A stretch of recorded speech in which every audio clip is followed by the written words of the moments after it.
다음 세대를 준비하자. 다음 세대의 주인공은 누굽니까? 우리 자녀들입니다. 우리 자녀들은 성경에 뭐라고 표시해놨는가 하면 장사의 수중에 화살과 같다. 화살이라고 하는 것은 무기입니다. 무기. 그런데 칼, 창, 화살 그럴 때 특징이 다릅니다. 칼이라고 하는 것은 손에 쥐고 있죠. 그래서 제일 단단하긴 한데 아주 가까운 거리에서 쓰지 멀리 있으면 무용지물이에요. 그러면 창은 뭐냐면 적어도 한 3m, 5m 길게 할 수 있겠죠. 그러면 그 정도를 커버할 수 있죠. 그래서 사냥을 하거나 할 때 짐승하고 싸울 때 칼만 들면은 이긴다는 보장이 없어요. 그래서 이제 긴 창을 만든 거예요. 긴 창 만들면 곰도 잡을 수 있습니다. 왜냐하면은 멀리서 놓고 싸울 수 있기 때문에. 그리고 여러 사람이 협력을 하게 되면 굉장히 효과적이죠. 그 참 굉장히 중요한 발전이에요. 그런데 화살은 더하죠. 화살은 멀리 갑니다. 30m, 50m, 100m도 갈 수 있어요. 화살은. 그리고 화살은 굉장히 공격적인 무기예요.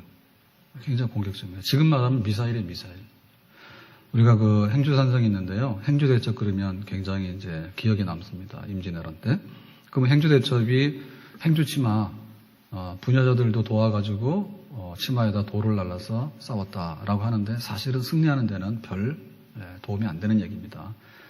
그러니까 실제로는 이제 신기전 같은 화살인데 멀리 발사해서 날리는 화살. 그러니까 이런 것이 첨단 무기죠. 이제 이런 게 굉장히 위력을 발휘하고요. 그 이순신 장군이 유명한데 이순신 장군이 그 거북선 만들었다. 근데 거북선이나 다른 우리 조선 수군이 가지고 있던 배들은 함포, 대포를 장착하는 배예요. 그게 굉장히 위력이 있는 거예요. 그래서 두 가지 유형이 있는데 하나는 이렇게 V자로 해가지고 이렇게 만들어진 배를 첨저형이라나요? 그 다음에 이제 평평한 배. 조선 수군이 가지고 있던 배들은 평저형이라 해서 평평하죠, 바닥이. 그러니까 이 첨저형이라고 하는 것은 빨리 가는 데는 기동력은 있는데, 그런데 이제 그 평평한 거는 뭐냐면 안전성이 있죠, 안전성이. 그래서 이제 함포, 대포를 장착하게 되면 이런 첨저형 같은 거는 배가 뒤집어져서 못 쏴요. 그러니까 지금도 해군들이 배를 가지고 있는데요. 그 배가 큰 포사격을 할 수 있는 배는 굉장히 기술이 있는 배입니다. 그러니까 멀리 있는 적을 타격한다는 얘기는 굉장히 무서운 얘기죠. 그러니까는 2차 대전 때 독일에서 미사일을 쏘니까 영국에 런던까지 막 날아가니까 난리가 났잖아요. 눈에 안 보이는 막 그런 게 날아오니까. 그러니까 우리 자녀가 그렇단 말입니다. 그러니까 우리 자녀는 10년 후, 20년 후. 근데 우리 자녀가 이게 미래의 화살인데 어떻게 효과가 있는가니 성문에서 말할 때 수치를 당하지 않는다. 성문이라고 하는 데 뭐냐면 법정입니다. 재판하는 데입니다. 그리고 거기는 상거래가 이루어지는 중심 시장이고요.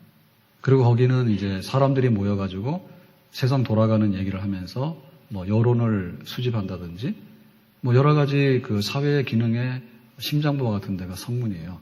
그러니까 거기서 자녀들이 활동한다는 얘기죠.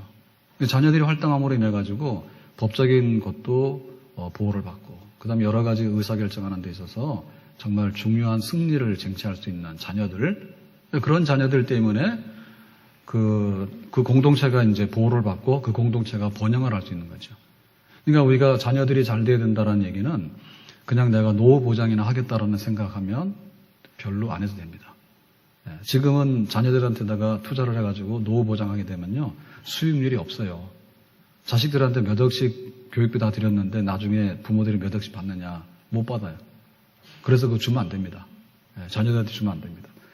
그러니까 이건 조선시대 때나 대가족 하에서 가부장적인 제도가 있을 때는 그야말로 장남한테도 많은 걸 주고 자식들한테 주면 당연히 한 집 살기 때문에 노후 보장이 되는데 지금은 그런 시대가 아니에요. 그래서 성경에서 말하는 이 화살이라고 하는 얘기는 교회의 미래를 짊어질 사람, 또 이 화살이라고 하는 얘기는 우리 집안의 부모님 하나 이렇게 부양하는 문제가 아니고 우리의 이웃과 우리 나라와 민족을 미래를 만들어 나가는 용인한 무기, 이런 자녀, 그런 자녀가 나와야 되는 거죠. 그런 자녀가 나와야 돼요. 그러면 이제 어떻게 우리가 이런 화살을 준비할 것인가, 우리 자녀들을 어떻게 준비할 것인가라는 얘기요. 하나님이 계시고 하나님을 섬기는 것이 인생의 근본이다. 여호와를 경외하는 것이 지식의 근본이다. 그러니까는 하나님 중심으로 살아가는, 신본주의 중심으로 살아가는, 영적으로 살아가고 신앙으로 살아가는 이것이 우리 자녀들에게 제일 먼저 들어가야지 화살이 되는 겁니다. 우리가 아이들 태어나게 되면 유대인들은 할례를 했어요. 8일 만에. 그런데 우리는 지금 할례를 할 필요가 없기 때문에 할례 대신에 유아 세례를 줍니다. 그럼 유아 세례를 줄 때 한마디로 말해서 왜 세례를 주냐면 하나님 계시니까 하나님을 잘 섬기는 백성이 되라. 그거를 알려주기 위해서 유아 세례를 주는 거고요. 그거는 부모의 책임이지 유아 세례를 받는 아이들은 아무것도 몰라요. 그러니까 부모님들이 하나님을 섬기도록 하는 것이 인생의 근본이라고 하는 것을 유아 세례를 통해서 행사했으면 성인이 될 때까지 그것을 끝까지 이렇게 같이 견지해 줘야 됩니다. 유아 세례 줄 때는 하나님이 너를 세상에 보냈고 너는 하나님의 자녀고 하나님 뜻대로 살면은 복을 받고 하나님께 영광 돌린다 이렇게 했는데 유치원 가고 사춘기 들고 대학교 가니까 너 하나님 없어도 인생이 된다라고 가르치면은 앞뒤가 안 맞다는 얘기죠. 그래서 그 믿음으로 사는 것이 얼마나 소중한가를 부모가 가르쳐야 되는데 이제 쉽게 얘기를 하면 이제 이런 얘기로 보면 되겠습니다. 그 강영호 박사가 시각 장애인인데 정말 성공을 했잖아요. 교육학 박사도 받았고 두 아들이 의사 변호사로 미국 가서 성공했으니까. 근데 이분이 교육학을 한 박사인데 육체 건강이 굉장히 중요하다. 너 건강해라. 두 아들한테 얘기를 했어요. 그럴 때 기준이 뭐냐. 커트라인이 뭔가 하면 풀코스 마라톤을 뛰어라. 3시간. 그 마라톤 해보신 분 알겠지만은 풀코스 뛰기가 어렵지만요. 아마추어가 3시간 안에 들어오는 거는 굉장히 좋은 기록입니다. 그거는 굉장히 힘든 일입니다. 3시간 안에 들어오는. 그래서 아들이 그걸 했어요. 너 건강해야 돼. 마라톤 3시간 이렇게. 그러니까 집에 가서 우리 아이들한테 너 건강해야 돼라고 하려면 너 마라톤 3시간 이렇게 과제를 주셔야 돼. 육체가 그만큼 건강한 거예요. 그 다음에 사람은 공부해서 지식이 있어야 된다. 그래가지고는 뭐 변호사 의사 되는 게 쉬운 일은 아니죠. 예일 대학 가고 또 이렇게 명문학교를 가는 게 쉬운 일은 아닙니다. 근데 그 정도 해라 했어. 그러니까는 이민 2세로서 그렇게 전문직에 가서 정착한다는 얘기는 성공이에요. 그러니까 그 정도로 그 지식의 힘이 굉장히 중요한 거예요. 공부해라. 그렇게 했어요. 그냥 학교만 졸업하라는 게 아니라. 그런데 그것보다도 더 큰 힘이 뭐냐면 신앙의 힘이고 영적인 힘이다. 영혼이 잘된 같이 영적인 힘이다. 그러니까 나는 축구공에 맞아서 실명을 했지만은 빛은 내 가슴에 정말 육신의 눈은 상실했지만은 믿음의 눈을 뜨고 세상을 보면서 하나님의 인도하심과 도우심 속에 살았다. 그래서 그 부시 아버지 부시 아들 부시 해가지고 교제를 맺고 그래서 그 빛은 내 가슴이라는 책을 내면서 그거에 백악관에 들어가가지고 나중에 차관보까지 되잖아요. 그러니까 순전히 믿음으로 살았던 힘이 내 인생의 힘이다. 신앙의 힘이 더 크다. 마라톤 3시간보다도 뭐 예일대 무슨 대학 명문대학 가는 것보다도 그게 더 큰 거다. 우리 자녀들한테도 그렇게 가르쳐야 됩니다. 아멘? 그래야지 이게 날아가는 화살이 돼가지고 미래의 교회와 민족을 위해서 쓸 수 있는 그런 자녀들이 나온다는 얘기죠. 그러니까는 우리가 볼 때 이거 부모의 책임인데 부모 중에서 아버지 책임이냐 엄마 책임이냐라고 하면 아버지 책임이 맞습니다.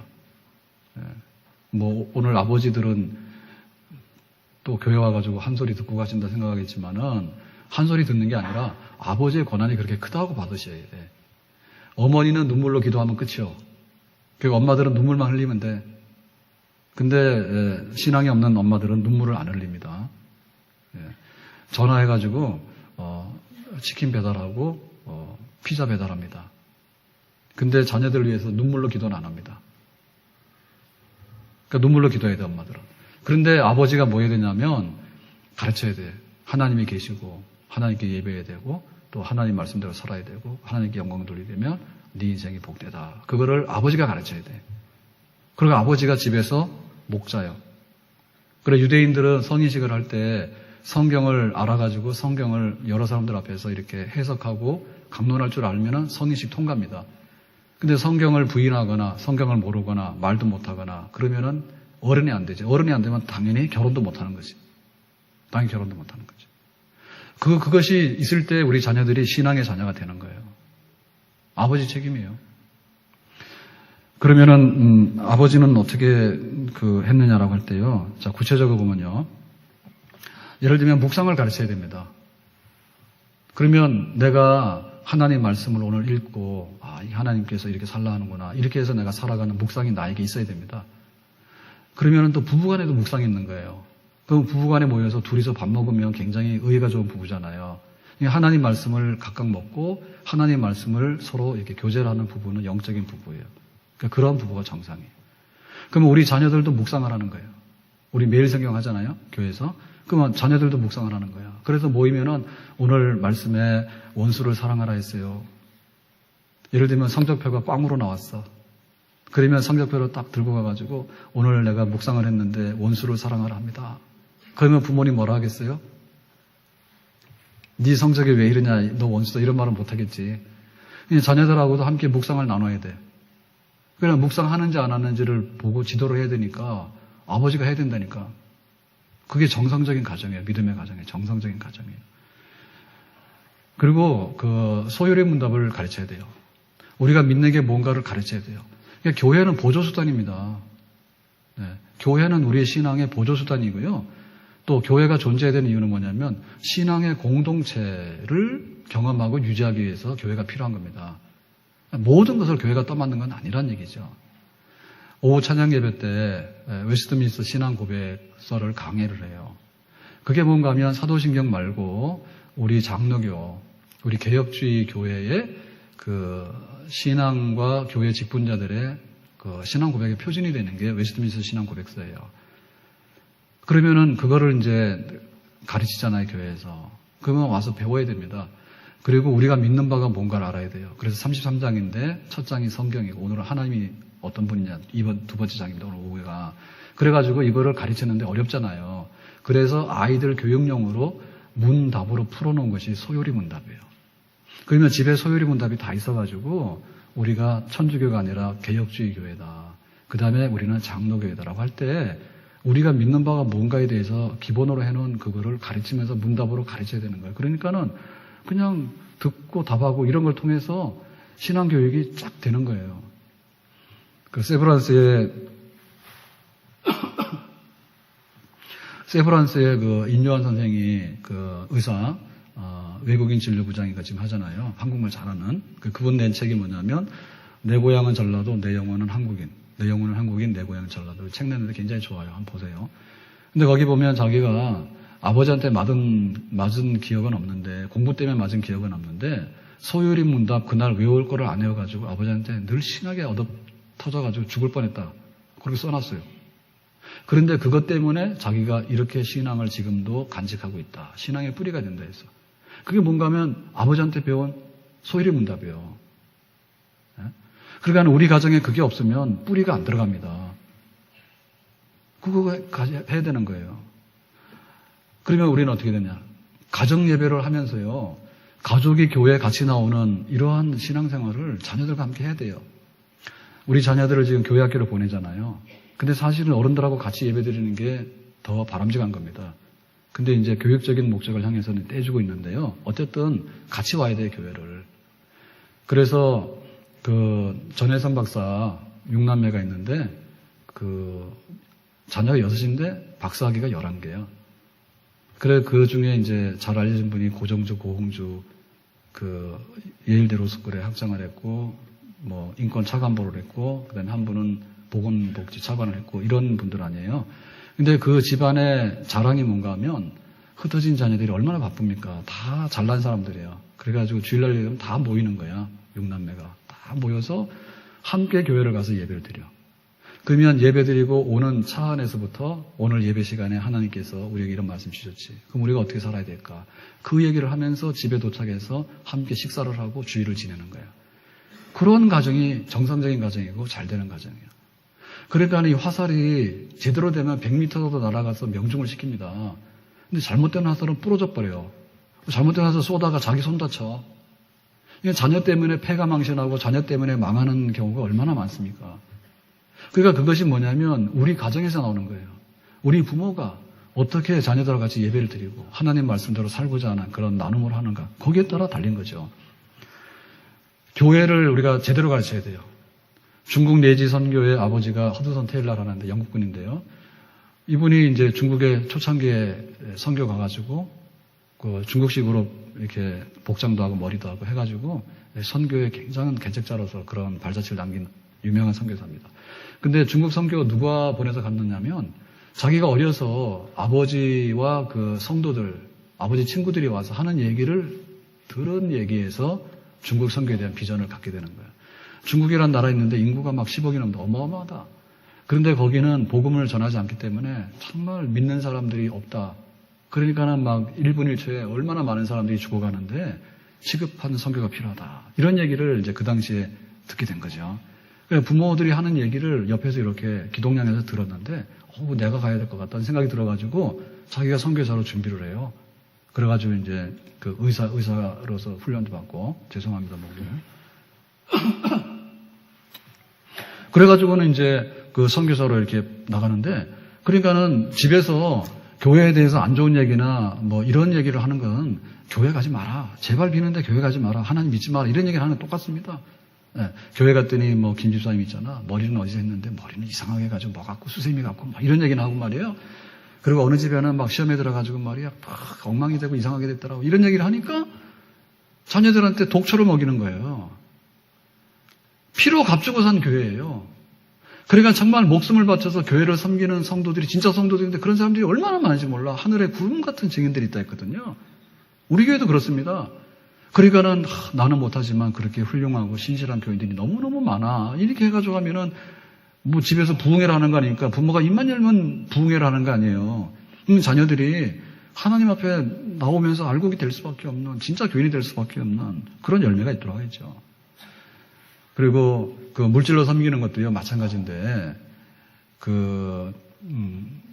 예를 들면은 초등학교 1, 2, 3학년 아이들은 부모한테 헌금을 받아와요. 그러면 그대로 갖다 내는 경우가 많습니다. 전달을 잘합니다. 그런데 중고등부 정도 되면요 부모한테 헌금 달라 해가지고요 중간에 사라지는 돈도 있습니다. 집에 가서 확인해 보세요. 고등부 가면 더 없어요. 그러니까 사실은 용돈도 많기 때문에 용돈에서 자기가 이렇게 내는 게 진짜 헌금이잖아요. 근데 헌금이라고 달라 해서 오는데 배달 사고는 안 되니까.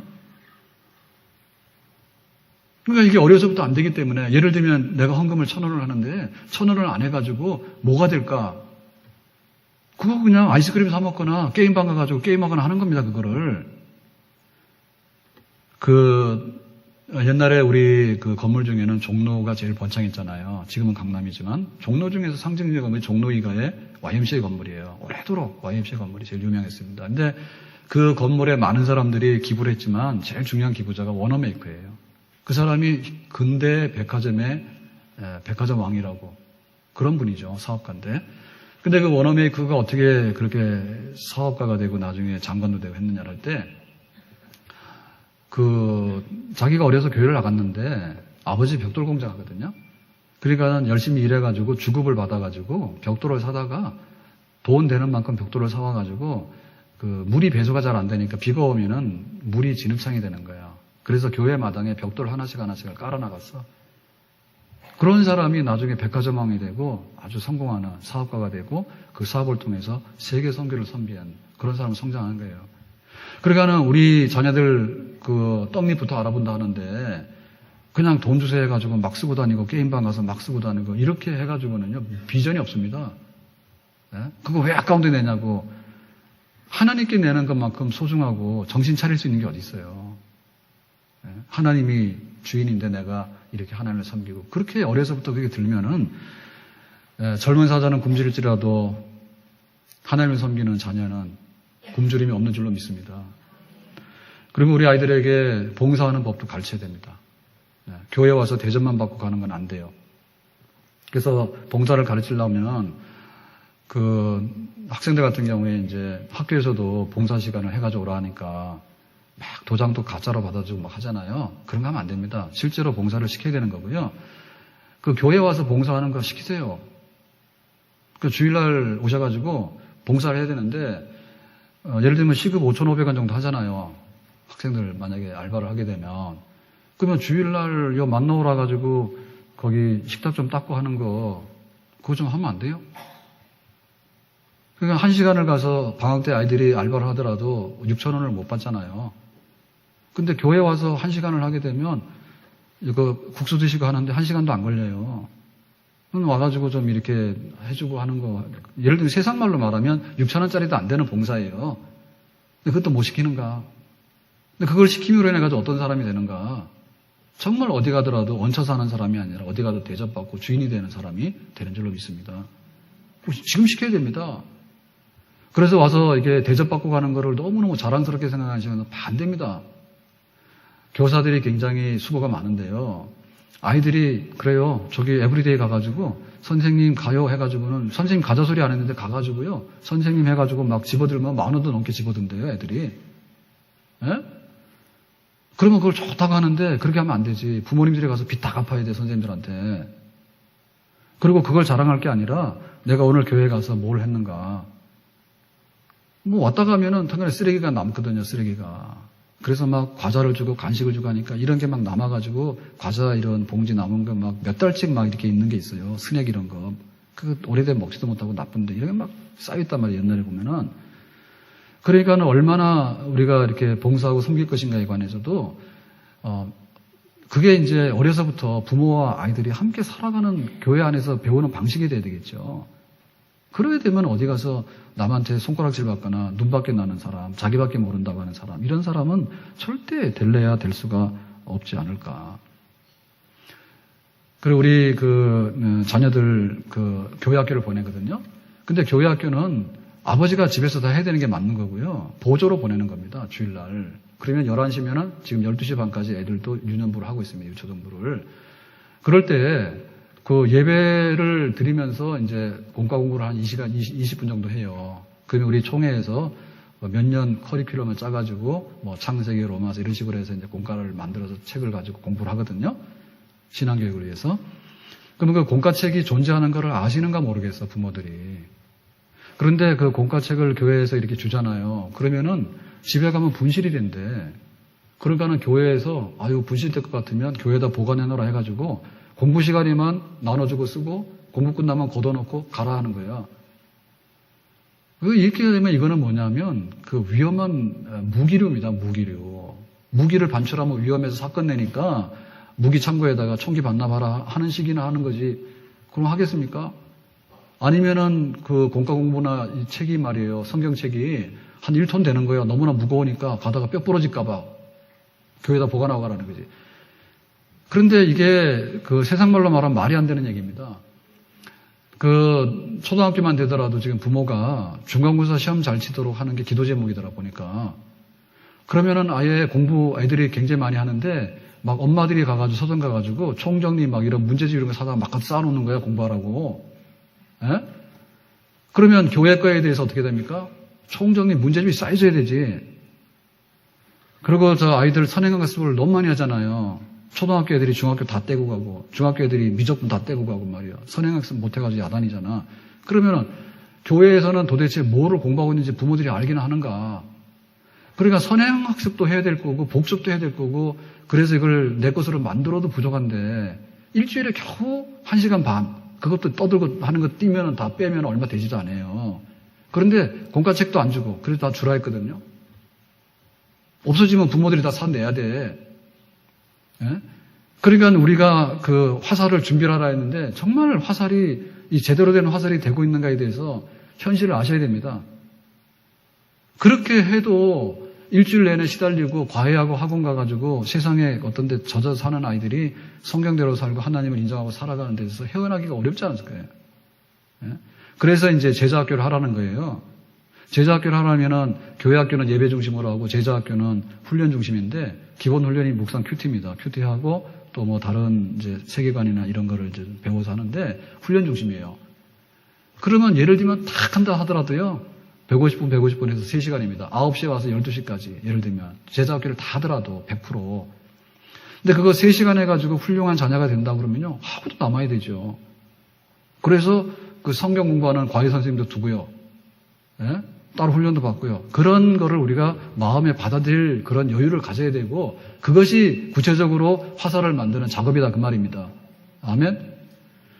그런데 보면은 성경책도 안 갖고 다니고 공과공부책도 안 갖고 다니고 공과공부책을 안 해도 집에서 말도 안 하고 예를 들면 세상 일이면 그게 용납이 됩니까? 예? 수학을 했는데 납제고 책도 안 갖고 다니고 아무것도 없다 그러면 집에서 부모들이 가만 놔두겠냐고. 그것만 아니라 이게 신앙생활을 교회라고 하는 것은 무리잖아요, 무리. 공동체에 와가지고 내가 혼자 집에서 믿어도 되는데 부족하거나 연합해야 될 부분에 대해서는 교회를 통해서 실현할 수밖에 없잖아요. 근데 애들도 마찬가지입니다. 그러면은 그 아이들도 성도의 교제가 있는 거예요. 아이들도.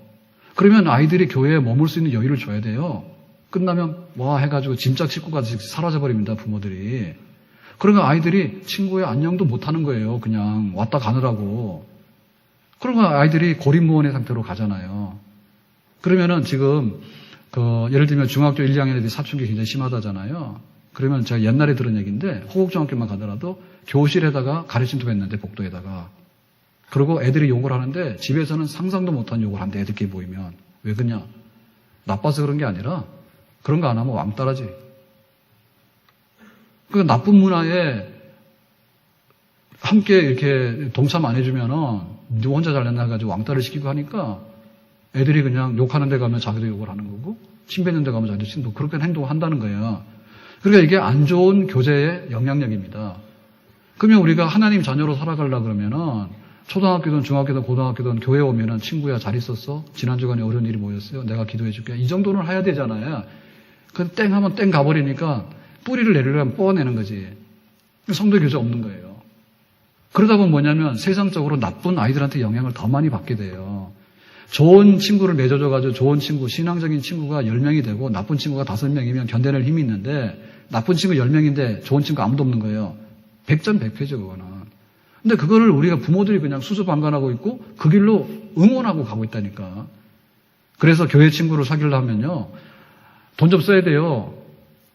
왜 세상 생일이 되면은 막 그 햄버거 집이나 호텔에다 불러다가 친구들 불러서 밥을 막 먹이고 가는데 교회 친구 불러다가는 떡볶이도 한번 안 해주는가? 예? 그렇게 하니까는 애가 고립이 되고 자기 신앙이 시들시들해가지고 삼겹줄이 안 되니까 이래 핑계 저래 핑계다가 넘어지 쓰러지고 안 된단 말이죠. 그리고 교제를 하더라도요, 이게 정말 교회를 다니면 어른들하고도 교제를 하는 게 맞습니다, 애들도. 그러니까 집에 가서 가르치세요. 초등학생, 유치부도 좋아요. 교회 하면 목사님 찾아서 목사님 안녕하세요. 인사도 하고. 장로님, 권사님 찾아서 인사도 하고. 그래서 유치원 때부터 막 고등학교 졸업할 때까지 하면 얼마입니까, 지금? 12년, 14년 될 거 아니에요, 그죠? 14년 동안 그냥 주일만 되면 따라다니면서 그냥 권사님, 집사님, 장로님 안녕하세요, 안녕하세요 하니까 나중에 얘가 다 청년이 됐단 말이에요. 그러면 뭐 사위도 되고 며느리도 되는 거지. 안 그러겠어요? 실감이 안 납니까? 그렇게 해야 되는 것이 맞는 거죠. 그러니까 집에서 지금 개가 죽으면 막 통곡하고 우는데 할머니 죽어도 눈물 한 방울도 안 나. 그건 그렇게 만들어서 그렇게 된 겁니다.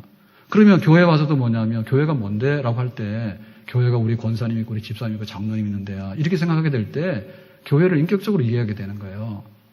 그리고 사실은 친구가 뭐라 하더라도 친구도 친구지만은 정말 그 교회의 한 식구로서 그걸 공감하기 때문에 쉽게 신앙을 잃어버리거나 떠날 이유가 없는 겁니다. 그렇게 준비된 자녀들이 교회를 빛내고 그렇게 준비된 자녀들이 세상에 나가서 빛과 소금이 되는 그런 일을 하게 되는 것입니다. 아멘? 집에 가서 숙제를 주세요.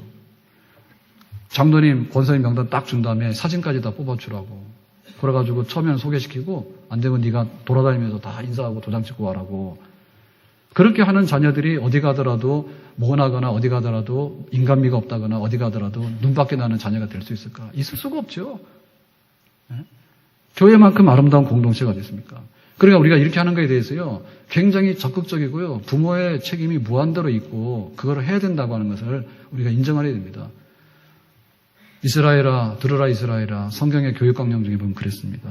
자녀에게 부지런히 가르치며 집에 앉았을 때이든지 길을 갈 때이든지 누워있을 때이든지 일어날 때이든지 이 말씀을 강론할 것이며, 그러니까 시간과 때와 장소를 불문하고 하나님 말씀대로 가르쳐서 그대로 살도록 해라. 근데 네가 알아서 해라. 방임을 하거나 혹은 뭐 하지 마라. 이래 하면 안 되죠. 우리가 한국말을 하는데요. 한국말 하는데 아이들이 처음 말할 때 엄마, 아빠 뭐 이렇게 말하면 아주 집에서 경사났어. 무슨 막 영재가 나타난 줄 아는데 다 하는 겁니다. 그런데 이게 언어 구조가 뭐 몇천 번을 반복해서 제일 하는 게 엄마 아니에요. 엄마 하다 보면 나중에 엄마 되는 거예요. 그렇게 해서 이게 터득을 하는 거거든요. 그러면은 야, 너 그거 한국말 하지 말고 네 모국어를 네가 뭘로 선택할래? 영어로 할래? 중국어로 한국어로 할래? 그러면 그놈이 언제 영어와 중국어와 한국어를 다 깨달아가지고 내 언어 선택권을 관철시켜가지고 자기가 언어를 선택하냐고. 예? 한국 사람이면 당연히 한국말부터 하는 게 맞는 거죠. 그죠? 그러니까 하나님이 계시는 것이 아니면은 하면 안 됩니다. 하나님이 계시는 것과 그가 자기를 찾는 자들에게 상 주시는 분이다라고 했기 때문에 우리가 자녀들에게 신앙을 드러내고 그걸 가르치고라고 하는 것은 잘못된 길이나 월권이나 이런 게 아니고요. 그걸 그대로 안 하는 게 잘못된 것이고 월권을 하는 것이고 남용을 하는 것입니다. 안 되는 거예요. 그래서 하나님 앞에서 우리가 영적으로 쓰는 법을 자세하게 항상 가르칠 뿐만 아니라 우리 가족관계 안에서 부모와 형제 우애 간에서 좋은 관계성을 많이 경험을 하면서 그야말로 인격적인 사람으로 성장할 수 있는 그걸 줘야지 이게 좋은 화살이 될 수 있는 겁니다. 우리가 하나님을 믿는다는 얘기는요. 머리로 믿는 게 아니에요. 이거는 머리 싸움이 아니에요. 하나님 믿는 것은. 그리고 하나님 믿는 것은 신비로운 경험의 문제가 아니에요. 신비로운 경험이라고 하는 것은요. 그야말로 표현할 길이 없고요. 전달될 방법이 없어요. 그게 아니에요. 그리고 하나님 믿는다고 하는 것은 오래된 전통이나 우리가 가지고 있는 예전 그런 이런 절차를 보여주는 것이 아니에요. 아무리 많이 반복하더라도 그게 의미가 없으면 그건 아니에요. 그건 뭐냐면 하나님을 섬기는 문제는 전 인격적인 삶의 문제입니다. 아멘? 그러니까는 인격성을 우리가 터득해야 되는 거고요. 내 삶이 이렇게 사는 것이 정말 복되더라고 하는 것을 터득해야 되는 거예요. 하나님 믿는 것이 내 인간됨과 내 삶에 있어서 정말 양식이 되고 좋은 거다라고 하는 것이 인격적으로 삶 속에서 터득되어지는 것이 하나님을 섬기는 것의 핵심이에요. 그러니까 우리 자녀들이 그걸 느껴야 돼. 그런데 아버지가 폭군이야. 예? 그렇게 되면은 그런 것을 경험하는 자녀는 하나님이 인자하시고 사랑이 많으시다는 것을 받아들이기 어려워요. 머리로는 받아들일지 몰라도 정말 가슴으로 받아들여요. 왜냐하면 아버지 폭군이고 아빠가 네가 안 맞는 거야. 예? 어머니는 너무 변덕이 심한 거예요. 좋을 때는 막 밥 두 그릇 줬다가 싫을 때는 그냥 밥도 안 주고 말이야. 이렇게 되면 하나님 변덕스러워가지고 이거 견딜 수가 없는 거지. 그러니까는 결국에 신앙적인 것을 도와준다라고 하는 얘기는 인격적으로 흠없는 사람으로 이렇게 다듬어서 내놓는데 이상이 없는 그런 거를 경험시켜주는 것을 의미한다 이렇게 보겠죠. 우리가 함께 살아가는 우리 집이라고 하는 것은요. 영업이익을 위해서 만들어놓은 주식회사가 아닙니다. 근데 부부간에 그런 경향이 굉장히 많아요. 그래가지고 좀 사는 게 심통치 않으면은 이게 의가 갈라지게 되고요. 막 문제가 생겨요. 부모 자녀 간에도 마찬가지예요. 부모 자녀 간에도 돈 이익 때문에 맺어진 그런 관계가 절대로 아니에요. 그러니까 가정이라고 하는 것은 그야말로 세상에서는 없는 피난처고 또 가정이라고 하는 것은 그야말로 부모로부터 받는 것은 그 지지와 응원 이런 걸 받는 데고 그런 겁니다. 이거는. 그 세상에서 경험 못하는 거를 가정과 형제와 부모로부터 받아야 되는 거죠. 아빠는 그렇게 하지 않았어요. 그 글을 제가 소개할 테니까요. 저는 아빠를 바라보며 미소를 지었어요. 저는 아빠가 바라보실 줄 알았는데 아빠는 그렇게 하지 않았어요. 저는 아빠에게 사랑해요 라고 말하고는 아빠가 무슨 말을 해주시기를 기다렸어요. 아빠는 제 말을 듣고 있다고 생각했지만 아빠는 그렇게 하지 않았어요. 저는 아빠에게 밖에 나가서 함께 공놀이 하자고 부탁을 했어요. 아빠가 따라 밖으로 나오실 줄 알았지만 아빠는 그렇게 하지 않았어요.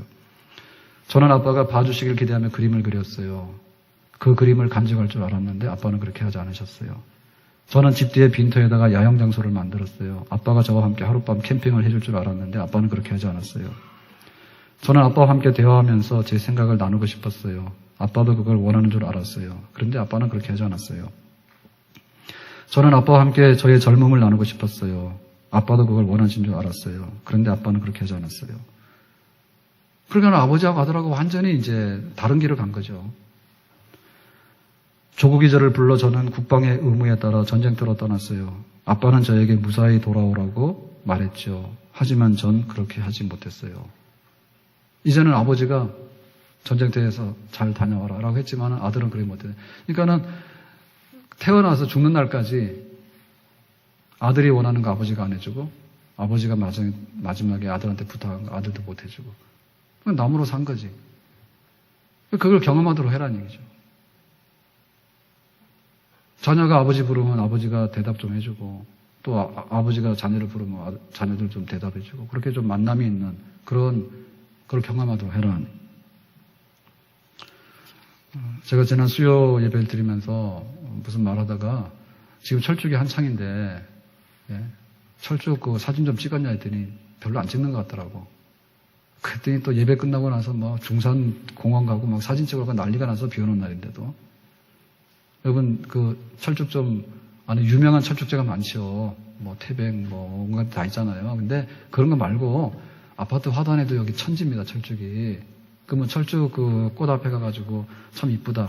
사진 한번 찍을래 해가 찍어보셨어? 부부간에 찍어보셨는가? 그리고 애들하고 같이 가서 한번 찍어봤어요?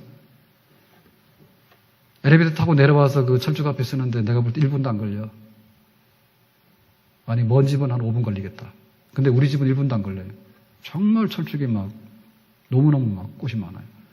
안 하잖아요. 그러니까 사실은 우리가 경험할 수 있는 많은 부분들에 대해서 경험을 못하고 살잖아요. 제가 작년에 저희 집사람하고 여행을 갔는데 그 전봉산에 그 뭐죠? 곰배령에 가면 야생화 천국이라요. 그래서 엄청나게 막 천국이 있는가 보다 갔는데 진짜 이렇게 백두대간이잖아요. 그 곰배령이 그래가지고 가면은 뭐 이렇게 평지가 있고요. 거기 야생화가 있긴 있어요. 근데 뭐 죽을 정도 천국은 아니에요. 그래가지고 이제 내려와가지고 이제 저 속초 바닷가 쪽으로 내려가는데 그걸로 내려가면 그 주문진 쪽으로 나와요. 그래가지고 주문진 가서 이제 식사를 하고 회 먹었나 그래. 근데 딱 그 먹고 나서 별로 죽을 정도는 아니에요. 곰배랑도 죽을 정도도 아니고 뭐 바닷가에 가서 수산시장 들어가도 죽을 정도는 아니에요. 근데 좀 그렇다 해가지고는 그 마트에 앉아가지고 뭐 사발면하고 아이스크림 해가지고 길거리다가 이렇게 다 이렇게 테이블 깔아놓잖아요. 시장 끝에 마트에 편의점 큰 마트 말고 편의점에서 사가지고 그래서 그 길거리에 앉아가지고요 아이스크림 먹는데요 내 평생에 그렇게 맛있는 아이스크림은 처음이에요. 왜냐하면 그런 일을 처음 해봤거든요. 언제 동네에서 여기 앉아가지고 가게에서 아이스크림 사가지고 그거 아이스크림 먹고 거기 길거리에 앉아있을 수 있는 시간이 언제 있어요? 그럴 마음의 여유가 안 생기잖아요. 또 품위가 있어야 되잖아요. 그러니까는 근데 아무도 모르는 데 가가지고 길거리에 앉아가지고 사발면 먹고 아이스크림 먹으니까 진짜 새로운 세상이 보이더라고. 정말 새로운 경험이에요. 근데 딴 데 가서 또 하니까 한 50%도 감동이 없더라. 근데 뭐든지 처음 하는 짓이 굉장히 재밌는 거예요. 그러니까는 얼마든지 우리가 그 생활 속에서 자녀들과 함께 하나님을 섬기고 사는 생활이 이렇게 공감되어질 수 있는 부분이 굉장히 많다는 얘기예요. 그거 하라는 얘기죠. 그걸 통해서 인생을 배우고 또 세상을 배우고 그리고 어디 가더라도 견뎌내고 어디 가더라도 사랑받는 그런 정말 복 있는 준비되는 화살이 되는 줄로 믿습니다. 만일 내가 다시 아이를 키운다면 이렇게 써 있습니다. 만일 내가 다시 아이를 키운다면 먼저 아이의 자존심을 세워주고 집은 나중에 세우리라. 집 산다고 그냥 일생 다 보내면 안 돼요. 자녀들의 자존심부터 먼저 세워주라. 아이와 함께 손가락 그림을 더 많이 그리고 손가락으로 명령하는 일을 덜 하라. 이거 하라 저거 하라 손가락 자꾸 하는데 그거 하지 말고 애들하고 손가락 그림이나 더 많이 그려라.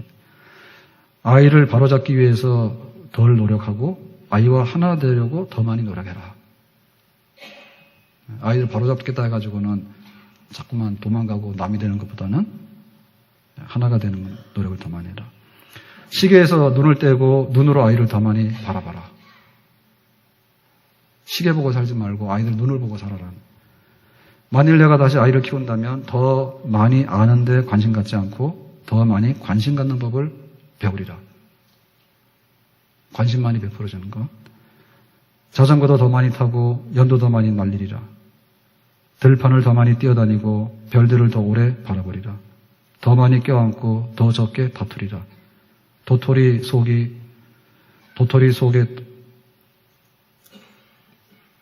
떡갈나무를 더 자주 버리라. 덜 단호하고 더 많이 긍정하리라. 힘을 사랑하는 사람으로 보이지 않고 사랑의 힘을 가진 사람으로 보이리라. 내가 다시 아이를 키운다면. 그러면은 유치원이나 초등학교에 있는 자녀를 둔 부모에게 하라고 하는 얘기라고 오늘 얘기를 들으시면 안 되고요. 지금 우리는 80세, 이제는 100세를 바라보고 사는 그런 시대에 우리가 돌입을 했어요. 그러니까 우리 자녀들이 우리가 100세를 살게 되면 많이 살면 80도 사는 거고 60, 70을 보통으로 사는 거 아닙니까?